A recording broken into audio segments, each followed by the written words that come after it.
여러분 안녕하십니까. CJB 8시 뉴스 시작합니다. 청주시가 추진하는 시외버스 터미널의 민간 매각 추진을 놓고 여야가 의회에서 정면 충돌했습니다. 민주당이 다수인 행정안전위원회가 의장의 직권 상정을 막기 위해 공유재산 관리 계획안의 보류 결정을 내리며 사업 추진에 제동을 걸었는데요.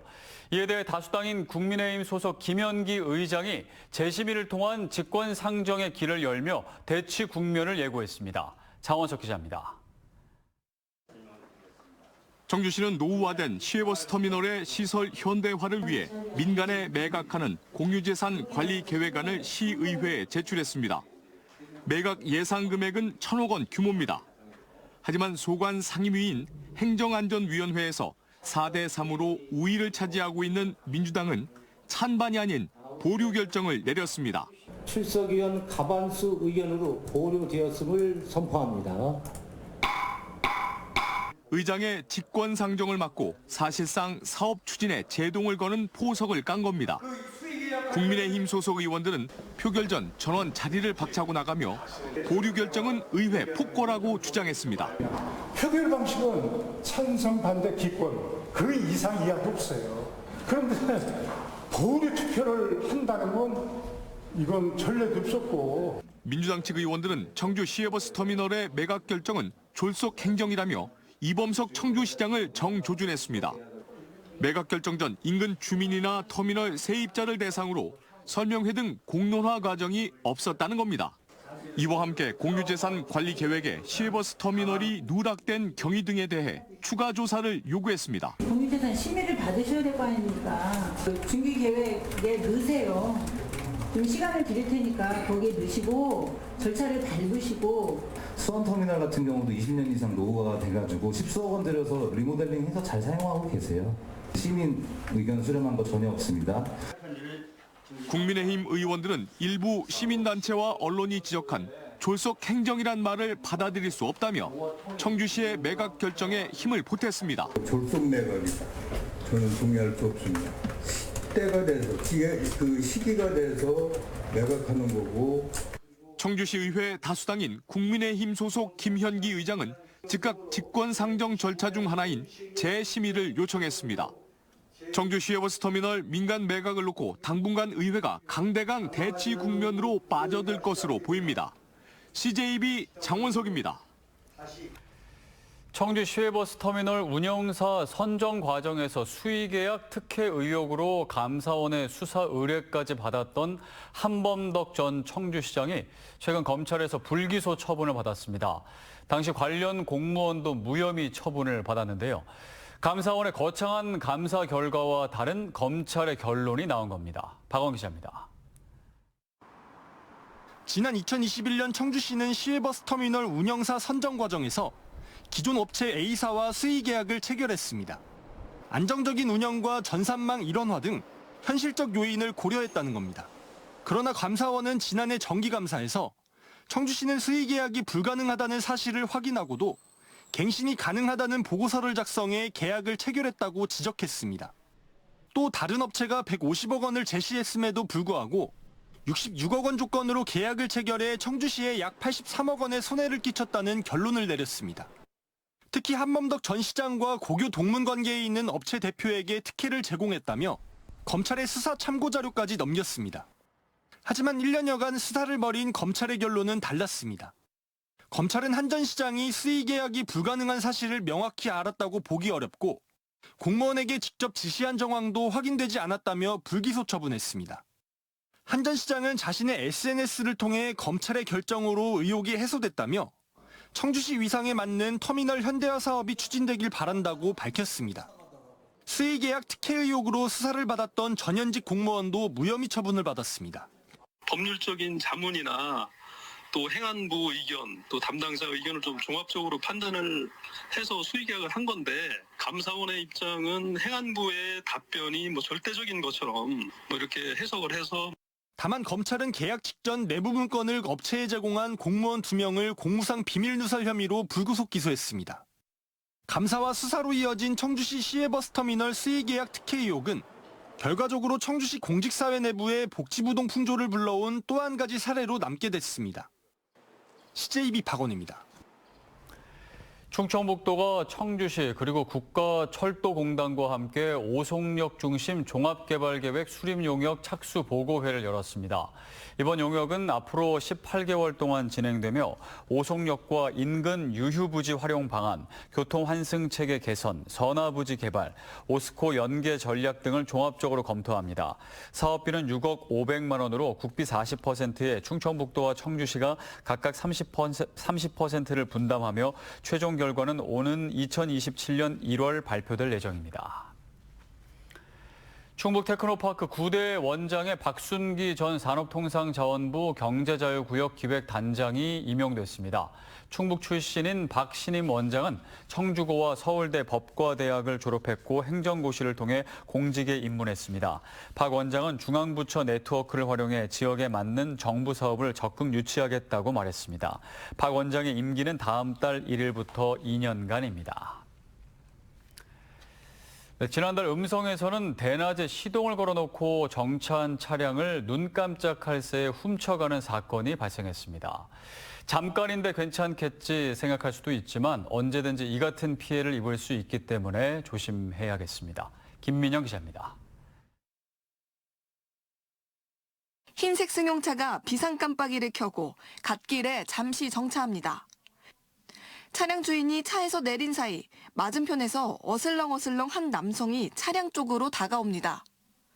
잠깐 망설이는가 싶더니 순식간에 차에 올라타 훔쳐 달아납니다. 차주가 돌아왔을 땐 이미 차량이 사라진 상황. 신고를 받은 경찰이 출동하고 차량 수배에 나섰습니다. 그 사이 이미 차량을 훔쳐 달아난 남성은 비틀거리며 경계석을 들이받고 정차 중인 다른 차량까지 추돌합니다. 교통사고를 일으킨 남성은 훔친 차를 버리고 도주했지만 얼마 지나지 않아 경찰에 체포됐습니다. 지난달 음성군 음성읍에서 발생한 차량 절도 당시 상황을 생생히 찍은 CCTV와 블랙박스 영상입니다. 차량을 훔친 60대 남성은 경찰 조사에서 잊지도 않은 여자친구를 찾기 위해 그랬다며 횡설수설했습니다. 다만 이 남성은 차량 절도 등 동종범죄 전과는 없던 것으로 밝혀졌습니다. 경찰은 차량 문단속에 각별한 주의를 요구했습니다. 최근 발생하고 있는 차량 절도 때문에 반드시 내리실 때는 시정을 잘 하시고 그렇게 내리시길 당부드립니다. 경찰은 이 남성을 절도 혐의로 검찰에 송치했습니다. CJB 김민영입니다.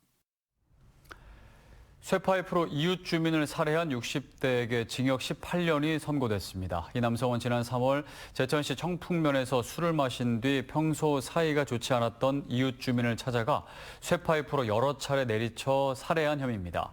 청주지방법원 제천지원은 피해자가 정신을 잃고 쓰러진 상황에서도 계속 흉기를 휘두른 것은 살인의 고의가 있었다며 징역 18년과 보호관찰 3년을 선고했습니다.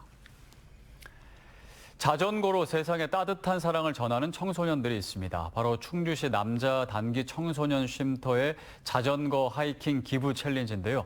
군산 선유도까지 310km, 기부를 향한 뜨거운 도전의 현장을 안정원 기자가 전해드립니다. 뜨거운 태양 아래 자전거 행렬이 힘차게 앞으로 달려갑니다. 인솔자의 구령에 맞춰 12명의 청소년들은 하나된 마음으로 호흡을 맞춥니다. 올해로 9번째 충주시 남자단기 청소년 쉼터의 자전거 하이킹 기부 챌린지입니다. 많이 힘든데 다 이렇게 파이팅하고 다 같이 이제 완주해야 되니까 이제 이렇게 열심히 연습하는 모습이 보면서도 이제 저도 이제 열심히 해야겠다 이렇게 다짐을 해가지고. 올해 도전 구간은 충주 도심에서 군산 선유도까지 총 310km. 가파른 언덕과 비포장 도로 등 쉽지 않은 여정의 연속이지만 단 하나의 목표를 향해 구슬땀을 흘립니다. 자신과 같은 자립준비 청소년들을 위해 마련된 충북 1호 청소년 자립지원관으로 3천만 원의 성금을 전달하기 위해서입니다. 이렇게 모은 금액을 저희가 좋은 뜻으로 어려운 곳에 쓴다는 것, 우리가 이제 위기 청소년에서 기부 청소년으로 된다는 점이 가장 큰 좋은 점인 것 같습니다. 지난 2017년부터 해마다 쉼터 청소년들이 자전거 기부 챌린지로 달려온 거리는 약 3,000km. 이들의 도전을 응원하며 곳곳에서 답지한 누적 모금액은 1억 5천만 원이 넘어 미얀마 학교 설립, 긴급 수술비 지원 등 다양한 곳에 전달됐습니다. 이렇게 도와주시고 응원해주시는 많은 후원자님들이 계시니까 우리 친구들 힘들어도 힘냈으면 좋겠고 자립을 포기하지 않았으면 좋겠고 다양한 이유로 청소년 쉼터를 찾아온 가정 밖 청소년들.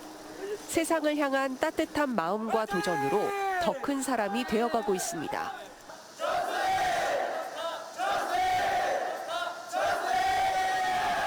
CJB 안정은입니다.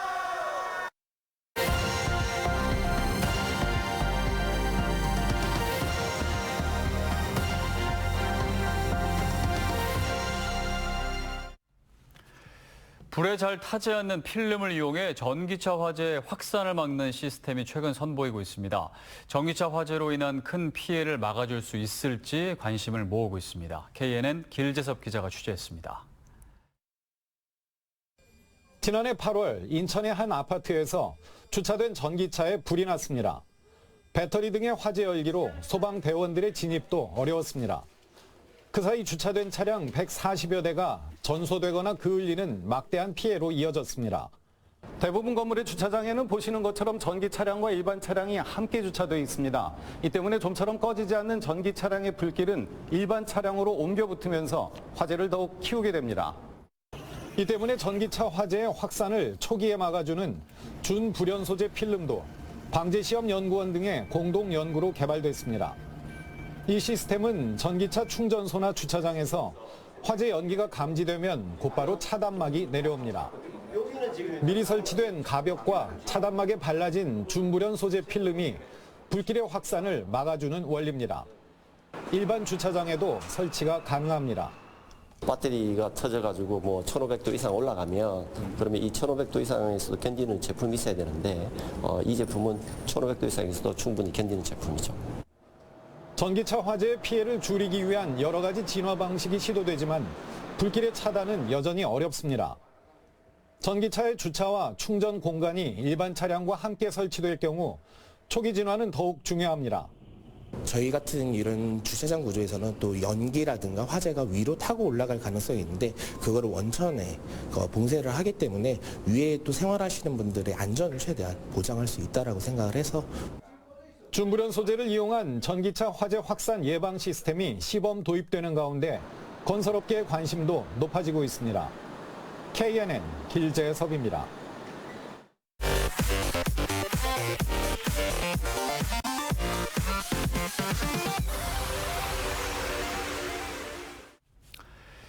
윤건영 충북교육감과 송인원 괴산군수가 오늘 괴산군립도서관에서 정책 간담회를 열고 지방소멸 극복을 위해 협력하기로 했습니다.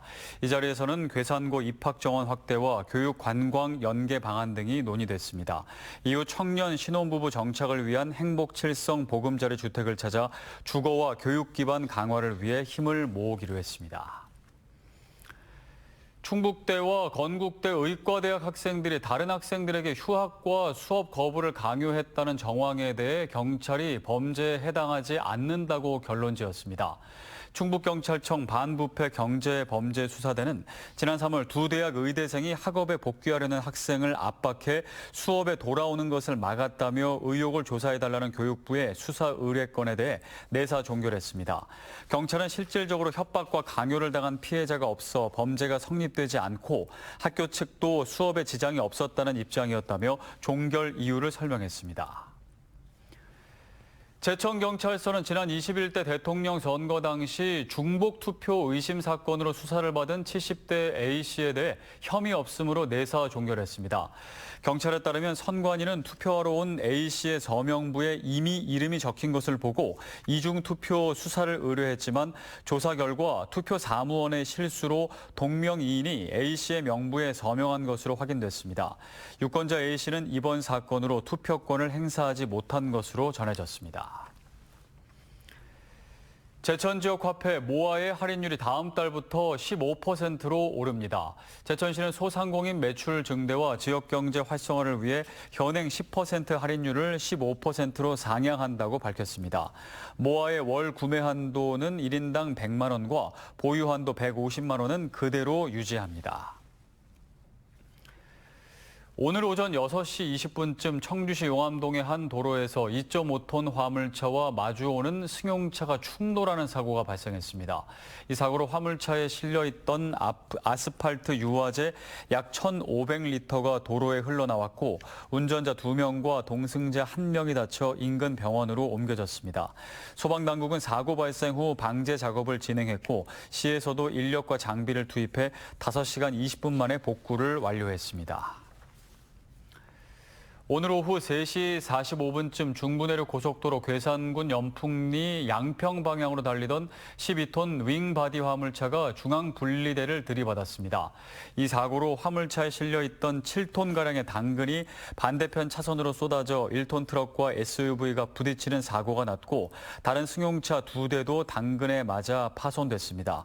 경찰은 윙바디 화물차의 운전석 타이어가 터지면서 사고가 시작된 것으로 보고 정확한 경위를 조사하고 있습니다.